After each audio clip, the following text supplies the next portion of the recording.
That evening, in one of Delhi's most expensive restaurants, an 8-year-old blind boy sat in front of a silver spoon. Yet he could not even recognize his billionaire father's voice. His name was Arav Malhotra, a white shirt, a navy blue coat, huge black glasses covering a tiny face. And in front of him sat food so luxurious that people usually stopped to take pictures before eating it. The aroma of melted butter, the steam rising from tandoori chicken, the sweet fragrance of saffron fernie, soft bread, freshly sliced fruits, everything was there. Everything, except Arav. He sat upright on the chair, but his soul seemed locked inside some dark room far away. His fingers kept touching the top button of his shirt, slowly, again and again, as if he was trying to convince himself that at least one thing in his world was still in its place. His grandmother, Savitri Devi, kept placing her trembling hand on his shoulder. Arav beta, Dadi is here. No response. The private doctor spoke gently. Arav, this is a spoon. You can hold it. The child's fingers remained frozen like stone. Then his father, Vikram Malhotra, leaned forward. Arav, Papa is here. Arav did not even turn his face. Vikram Malhotra was counted among Delhi's biggest businessmen. His logistics empire stretched across Gurugram and beyond. Warehouses, trucks, offices, contracts worth crores. People adjusted their tone before speaking in front of him. But for the past 23 days, he had been defeated by a child who had forgotten how to speak. The accident happened on the Jaipur highway, a sudden storm, pouring rain, a slippery road.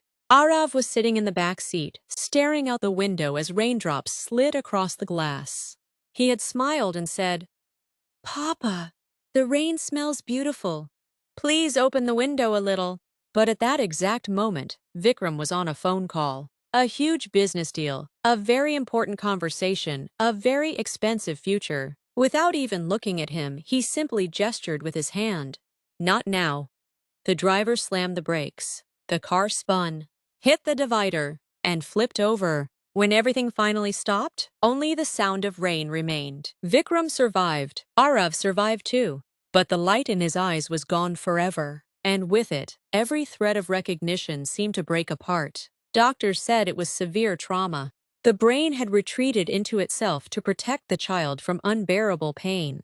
For Vikram, this was not just a medical condition. It was punishment. Because that night, the phone call could have ended. Because that night, someone could have checked Arav's seatbelt one more time. Because that night, a child's breathing should have mattered more than business. Arav's mother, Meera, had left for London when he was only 4 years old. She had said Vikram had money, security, status, that he could give their son everything.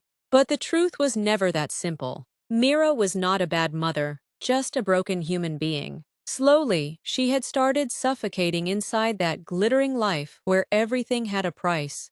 Except time. She left. Maybe not because she didn't love her son, but because she had already lost herself. Children do not understand the reasons behind broken relationships. They only feel the empty spaces left behind. Before the accident, Arav used to press his face against windows whenever it rained. He would say wet soil smelled like the earth had taken a deep breath. He made crooked little paper boats, listened to mythological stories from his grandmother, and slept with a tiny yellow night bulb because complete darkness scared him.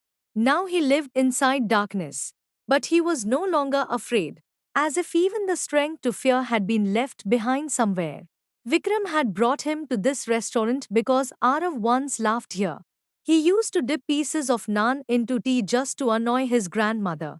She would scold him, and he would burst into laughter and hide behind the table. Vikram thought maybe a familiar sound, a familiar smell, a familiar table. Maybe some old memory would call his son back. But nothing happened. When the head waiter's shift ended, a new young waitress came to their table.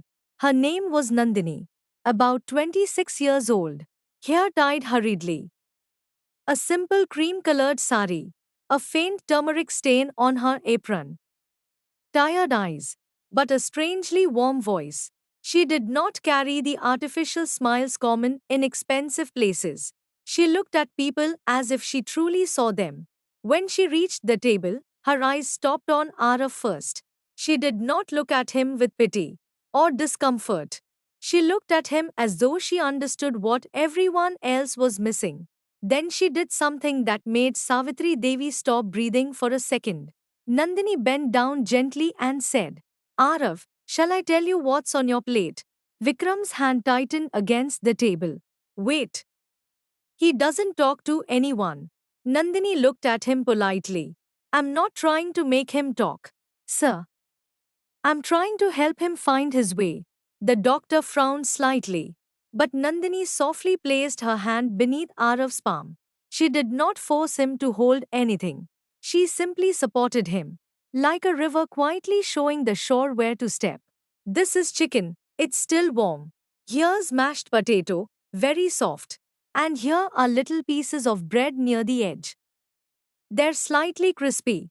The conversations around nearby tables slowly faded into silence. Vikram's eyes remained fixed on Arav's face. For 23 days, the boy had not turned toward a single voice. And then, slowly, Arav turned his face toward Nandini. Not toward his grandmother. Not toward the doctor. Not toward his father. Toward Nandini. His dry fingers were still touching the button on his shirt. His lips trembled, and in a voice so faint it sounded like it came from behind a locked door, he whispered, Crispy, how? For Vikram, those two words sounded like temple bells ringing after years of silence. His son had spoken.